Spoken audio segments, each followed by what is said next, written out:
Okay, hello everybody. My name is Isabel. I am a second year English literature student and I'm going to be talking to you today about UCL from home. Just a quick thing, there will be a Q&A segment at the end of the presentation. So if you would like to ask me any questions at all, just pop them in the chat box and I'll come to them at the end and do my best to answer them. So let's get started. If I can. Okay, so naturally, UCL has had to adapt their educational methods this year to suit government guidelines in order to protect the staff and the students. So campus is open and some educational activities are being offered, but the vast majority of learning experiences and opportunities on campus are significantly reduced. So new and returning students, of course, have the opportunity to study on campus or study remotely from home. The measures brought about as a reaction to the pandemic mean that every student has to adapt to the changes, and this is understandably a daunting prospect, especially if you're a new student at UCL.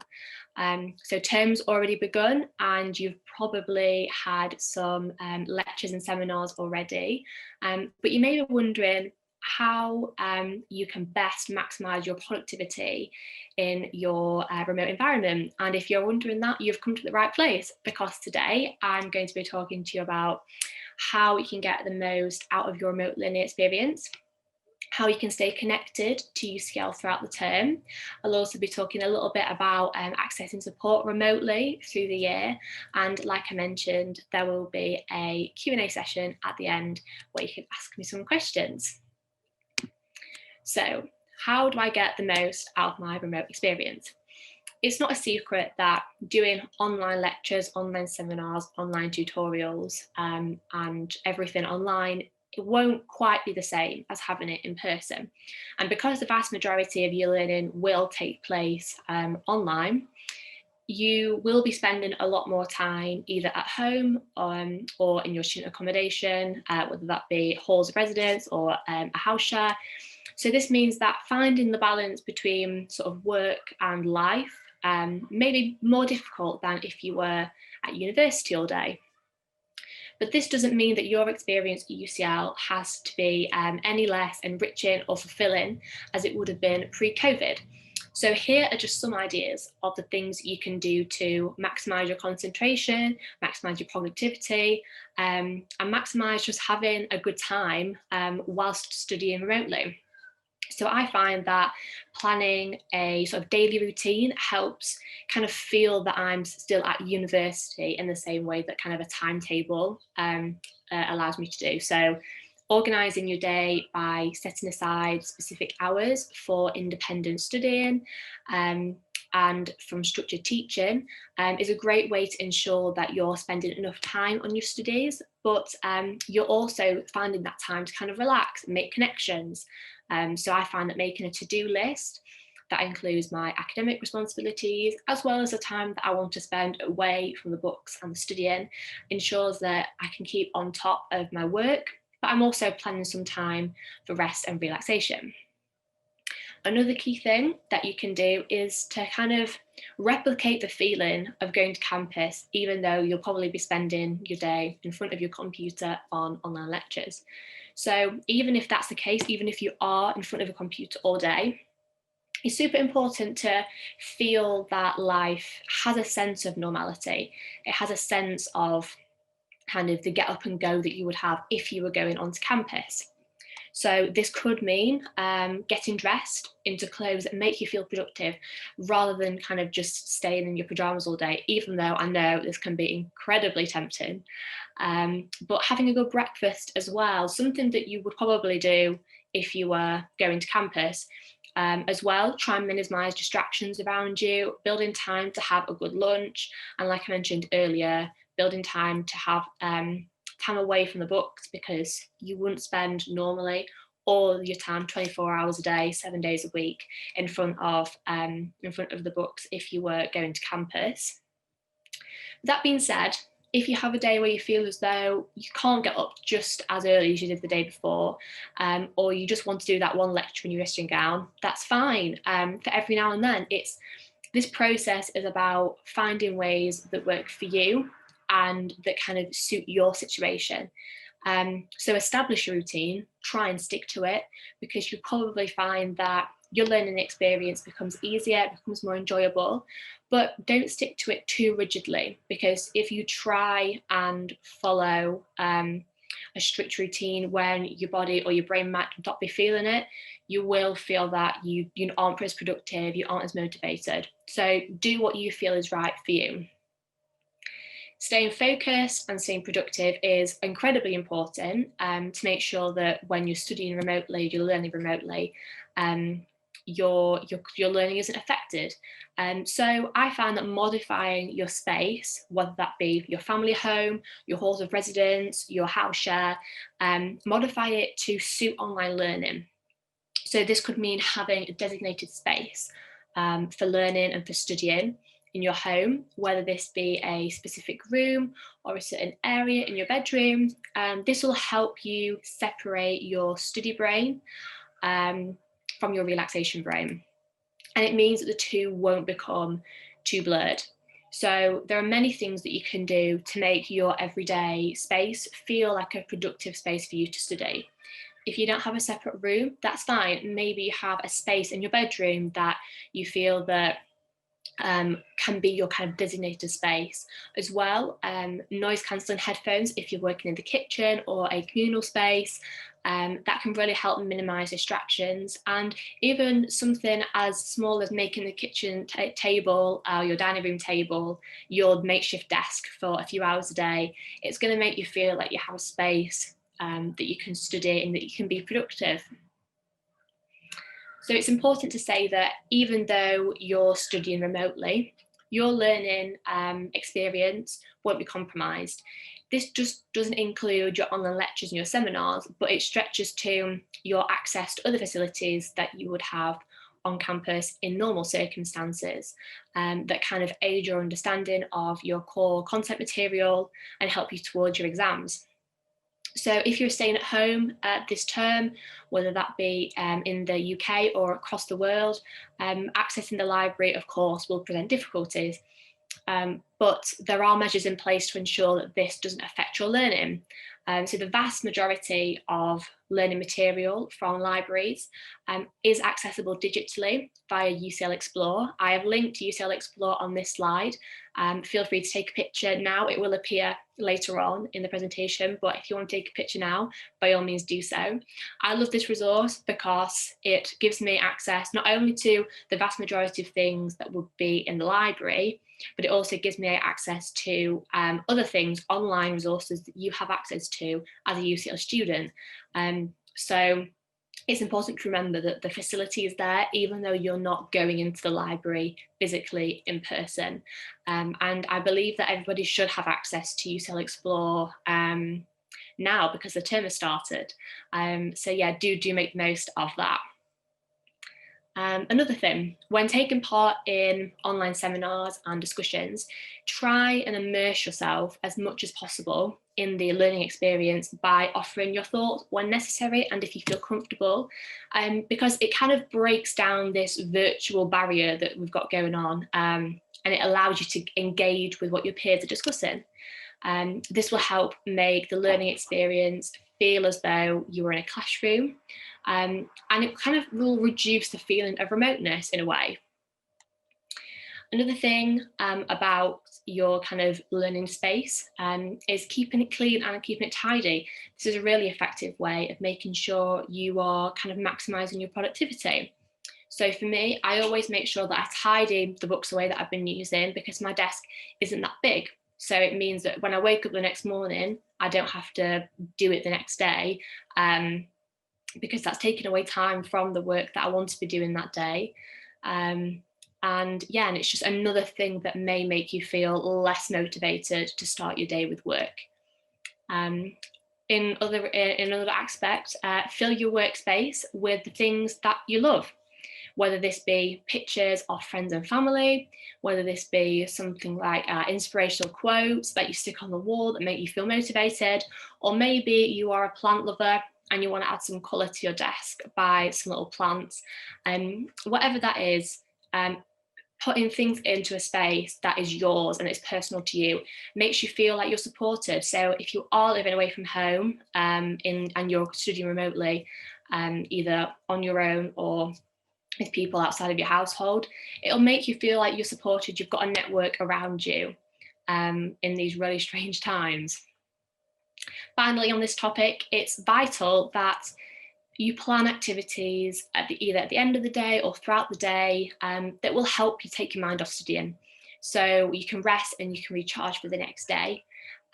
It will feel easier to let the hours fly by when you're staring at a screen all day. You've been online, been on online lectures and online seminars, and you kind of, if you've not got anything planned, you may be tempted to just stay where you are and carry on working. Whereas in normal times, you might possibly want to do something different, but we don't have the same sort of access to this in these times. So, you know, don't be tempted to sit at your desk all day. This might be a virtual quiz with some friends, sort of a Zoom call with some old friends from home, or doing a society activity or event that they're putting on.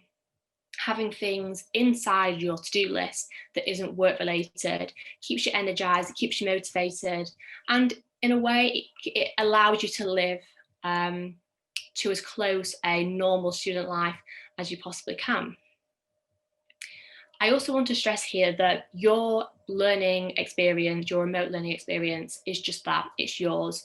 Try not to compare yourself to other students and how they work in their remote environment, because we're all different, we all vibe differently. And as long as you're keeping up with your work, you're enjoying what you're studying, and you're making time to have fun and relax, you're doing okay.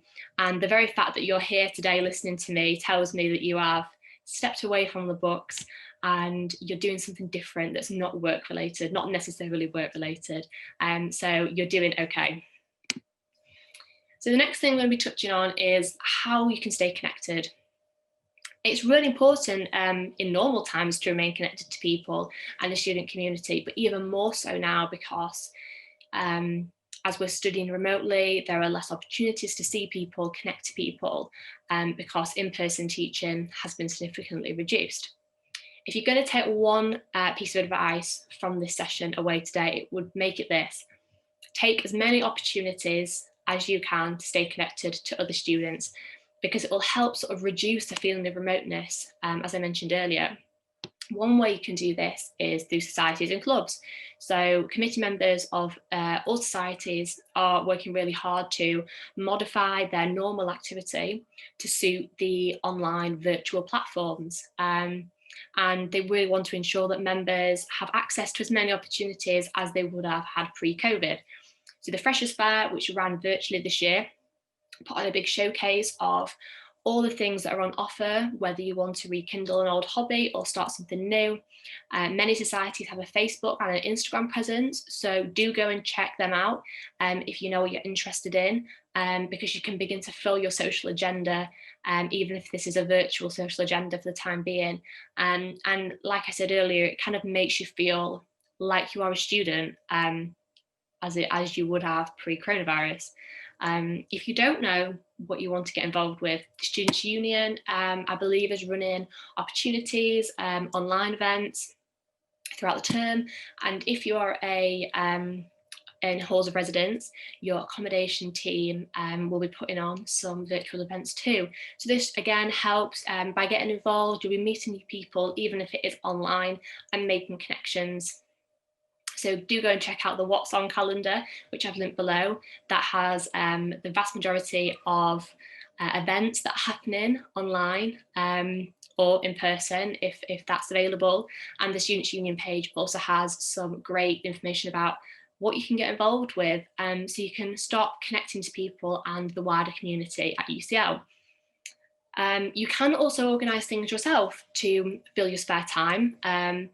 and it'll help immerse yourself in kind of London and student life. However, it goes without saying, if you're meeting up with other students or you're meeting up with people from the wider public, do make sure that you're doing it safe and you're doing it socially distanced, so you're keeping everybody safe.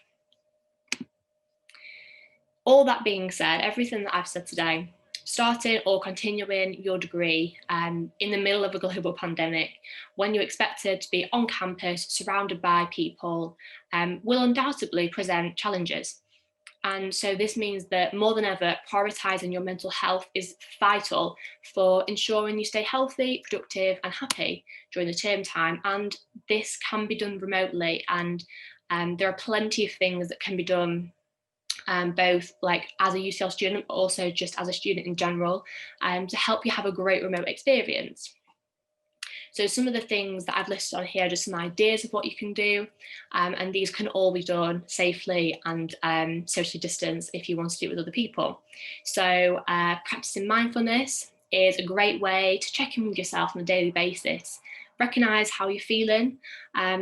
Even if this is for 5 minutes, 10 minutes a day, it helps disengage the work brain and helps you feel more relaxed. Keeping active, getting some fresh air, so going for a walk or a run or a jog, again, gets you away from the books, helps with your mental health, releases endorphins. And there's also, you can do things like yoga or low intensity workouts. These things actually don't have to be done outside if you want to stay inside, if the weather's not great, or if you are self-isolating, for example. You can prioritise your mental well-being and the space that you're in. And just kind of, relax, get away from the books, get away from sort of the stresses of uni life, and just chill out. In addition, taking regular study breaks throughout the day, sort of stepping away from the computer as well, because we're in obviously in like a kind of virtual bubble at the minute with online lectures and seminars. And I don't know about you guys, but when I stare at a screen for a long period of time, my eyes, I feel so tired. So if you separate out your day and do the things that you want to get done by taking breaks, it'll make you feel more productive. It'll make you feel more motivated by the time that you get to a later stage in the day. Also, having healthy diet, drinking water regularly, getting some really good sleep. It helps you recharge, and again, just resting your eyes from looking at the screen will make your remote experience feel a lot more easier when you come back to it the next day.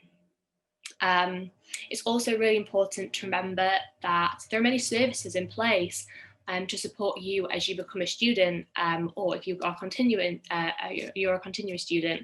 And it's really important to remember that even though you're not going to campus physically, you're not alone. If you're having any problems whatsoever with your learning online or coping with remote learning experience, the student support and wellbeing team are providing online support services, and this stretches all the way to disability and mental health support, phone, online counselling, and information on studying abroad. So they're there to help you. And furthermore, the Student Enquiries Centre team is also available to answer any questions on all aspects of student life at UCL. So please, even if you are on the other side of the world, UCL is here to help you. There are things in place that just will make you feel like you're part of a community, even though at the minute it's a remote community. So despite these major crazy changes that are affecting how we're learning this year, your experience at UCL and the quality of your education won't be affected. And as I said, there are so many services at UCL to make sure that you're happy and you're successful, even if you are staring at a screen or on the phone to your friends for a long period of time. So that kind of brings me to the end of my presentation. You should now be able to see a slide that has all the links that I have mentioned. Feel free to take a picture if you want to check out any of these services or any of the kind of student union related things. So yeah, please do take a picture. Before we go into the Q&A segment, I'd also just like to add that there are some more Inspiring Mind events and kind of student induction events that are happening very soon. So on Friday, Anna will be talking about how you can join UCL societies and more about the Students' Union. And on Monday, next Monday, Dipali will be running a session on how we can manage your money. So do check those out if you are interested. So this brings me to the Q&A section. If you have a question, ask away in the chat box. I'm more than happy to answer any questions that you might have. I'm just going to pop the chat box up now. But this doesn't have to just be about what I spoke about today. You can ask me anything about being a student at UCL. Yeah, just anything you want. Okay, so I have a question. Do you have any tips for managing distractions? Okay, so first of all, I would say definitely invest in some sort of kind of like ear protection, in the sense of like headphones. This doesn't even have to be noise cancelling.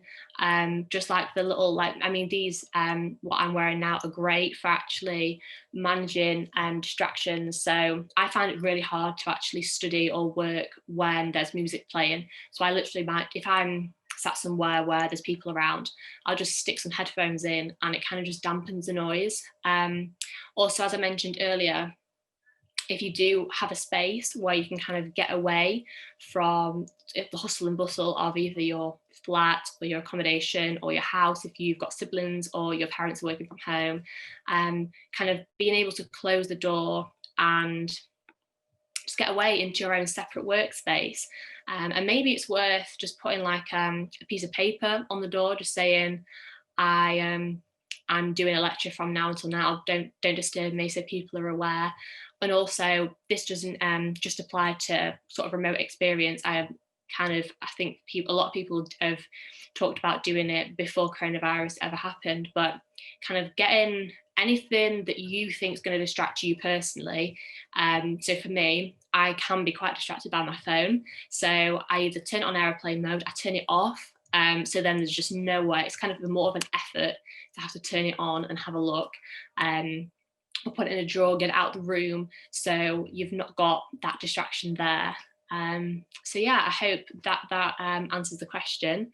And yeah, while we're waiting for some more questions, I can talk to you about sort of my homework setup, if you like. So I always keep my desk, because it's quite small, I try and keep it as tidy as possible. So I kind of put pens and highlighters and books away, just because if there's a pile up by the end of the day with like sheets of paper and things, just file it all away. I find that helps with my productivity for the next day.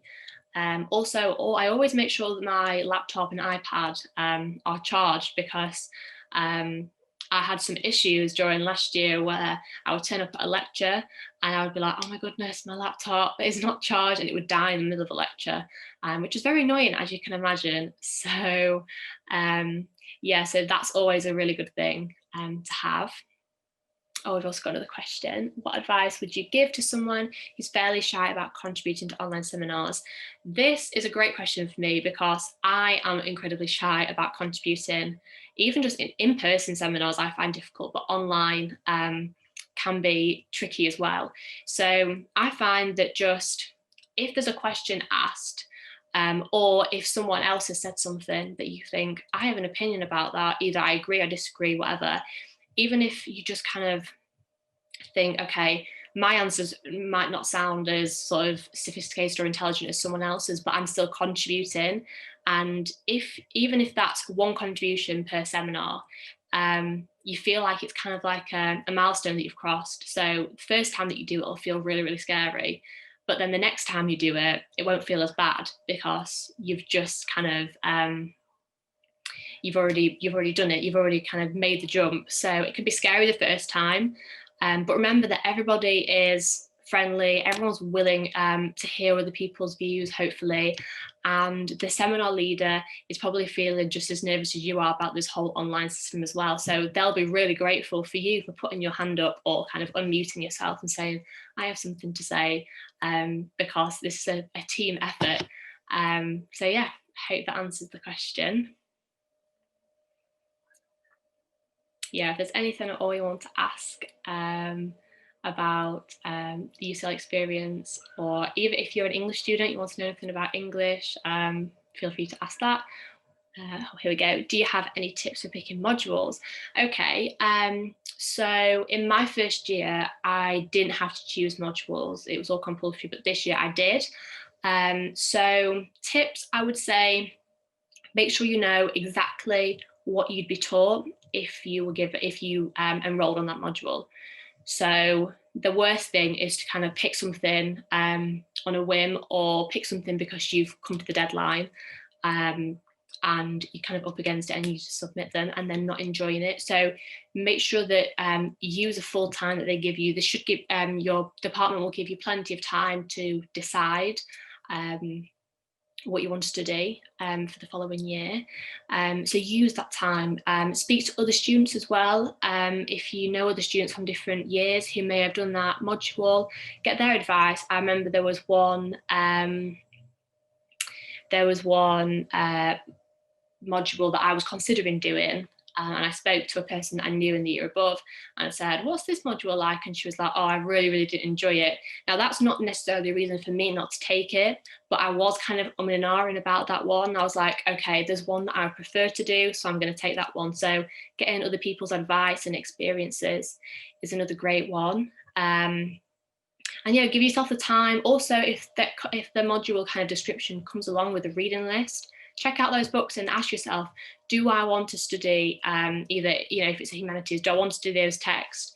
If it's more scientific, kind of, am I interested in that approach? Am I interested in these people that will be like referred to a lot of the time? So yeah, just do your research with that. Ask people, ask them, the module leaders, and to see if it's something that you think you'd be interested in. So yeah, that was a good question. What is your favorite thing about UCL? Okay, I think my favorite thing about UCL is the diversity.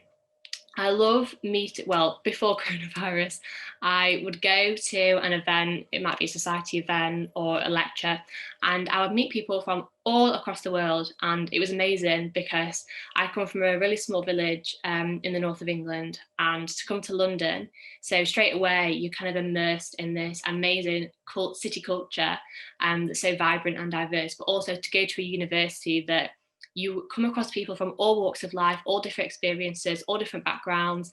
And it's amazing because you learn so much from other people. And yeah, it just makes some really great friends. So I love how diverse it is. I also love how many opportunities there are. I think the student union does a great job. All the societies, there is just countless things to do, even if your hobby is kind of, you think it's quite niche, or you think it's quite specific. There'll probably be a society for it. So yeah, do check it out. And yeah. If you've got any more questions, do pop it in the chat. But otherwise, I'm happy to wrap up the session now.